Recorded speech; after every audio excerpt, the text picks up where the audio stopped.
Salutare tuturor! Astăzi ne voi juca iar cu Kendama. Scuzați-mă că n-am postat atunci, dar atunci nu am mai avut telefon și n-am mai putut să postez. Dar voi face acum. Ok, haideți să începem cu prima schemă. Airplane 1.5 juggle in. Bun. Acum vom da Lighthouse, voi încerca să dau Lighthouse Juggle. Lighthouse Juggle, nu știu dacă mersi, că n-am mai făcut. Nu știu, nu are grip, uitați. Nu are grip. Bam. Bă, nu înțeleg ce am să le dau, în fine. Hai să dăm double, săracele degete. Double Juggle.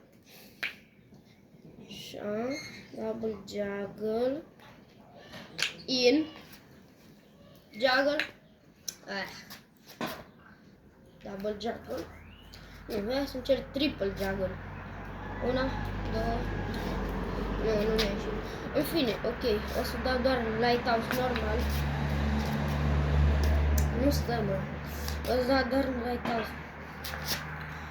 Da, hello. Ok. Bă, ce bine era dacă mi-ieșeam. Mamă, cum a ieșit asta? Mi-a ieșit juggle, nu, clown bound, juggle, big up in. Bro, clown bound nu prea mi iese. Asta e faza. Asta e prima oară când mi-a ieșit clown bound.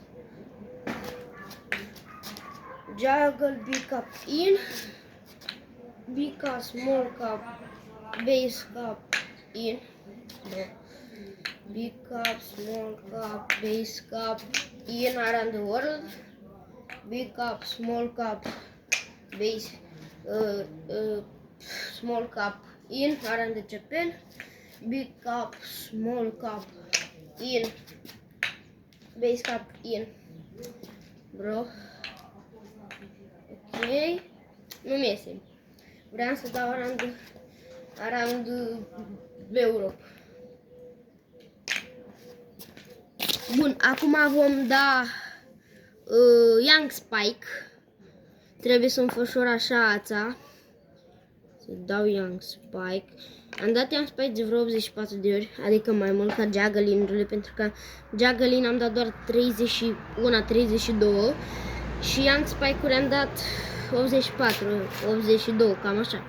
Pentru că, uitați ce ușor e Young Spike, dar nu știu, mi-a stat un pic. Nu sunt sigur dacă o să-mi iasă din prima aia. Ok, hai să vedem. Nu-mi iese. Azi mă pun așa ca să puteți să vedeți.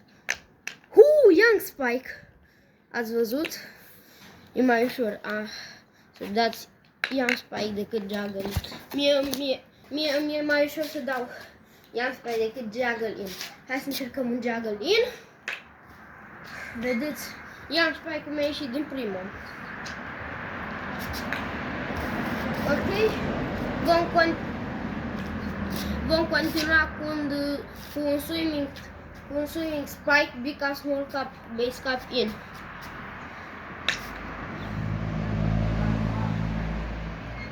S-a încălcit toată. Big cup, small cup. Nu mi-a ieșit ăla. Ok. Haideți să încercăm un juggling, că chiar vreau să-mi iasă pe filmare. Uai, ce era aproape eram. Eram atât de aproape. Bro, tot dau pe lângă. Ok, mai am doar 6 try-uri ca să dau juggling și dacă nu mi iese dau altă schemă. Ok, hai să începem. Prima șansă. Mai am 5 4. Da, 4 3 și ultima șansă.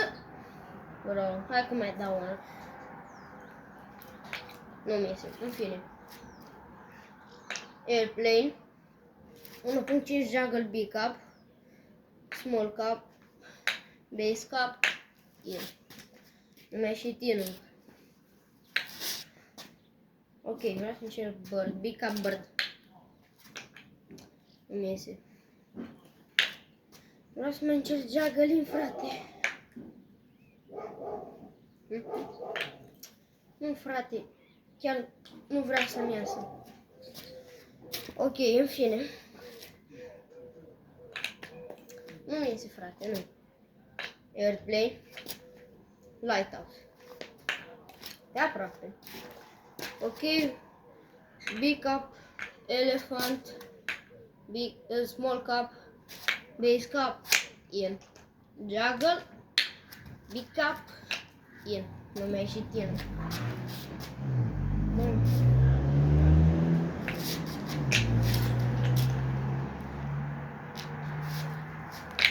Nu mi iese juggle in. Ok. Da, să-mi scrieți în comentarii dacă, nu știu, ați vrea să fac un video cu skateboard-ul. Stați un pic. Să-mi spuneți dacă am vrea să fac un video cum mă dau cu ăsta. Să-mi scrieți în comentarii dacă ați vrea. Ok, am revenit. Bro, cât de aproape eram. Și. No. Și. Nu, frate, chiar nu vrea să-mi iasă, chiar nu.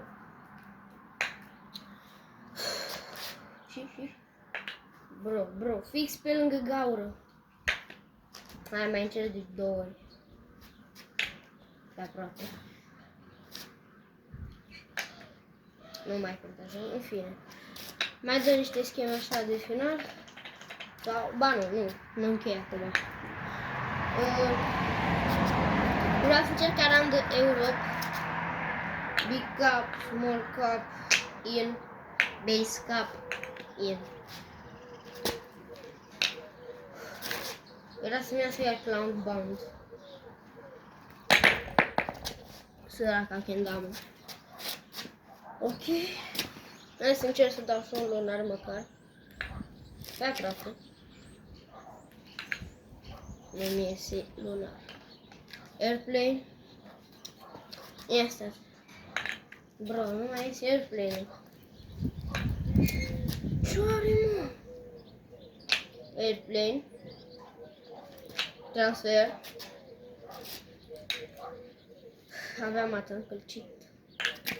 În fine, nu mai contează. Vom da alte scheme. Hai să încercăm să dăm niște tap-uri.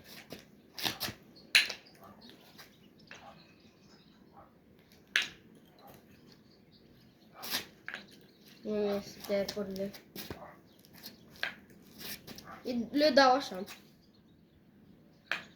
Mamă, ce era să iasă border balance. Hai, bă! Ok. Doar unul. Stați, mă dau și într-o parte. Mi-a ieșit doar 2. Ok. Ok, voi da niște scheme pe final, o să dau 4 scheme pentru final. Prima este așa, Lighthouse. În fine, nu Lighthouse. Da, Lighthouse. Prima schemă este Lighthouse pentru final. Nu-mi iese. Sper să nu iasă frumos. Gata, a ieșit. Acum nu știu cum se numește schema asta, dar o voi da. Adică gen să țin așa pe degetele astea două. Stai un pic. Ok. Bă, nu-mi iese. Ok, asta puțin. Acum triple juggle. Am dat triple juggle. Era bine dacă mi ieșea și el. Bun, și ultima schemă, una care îmi place și să dau foarte mult.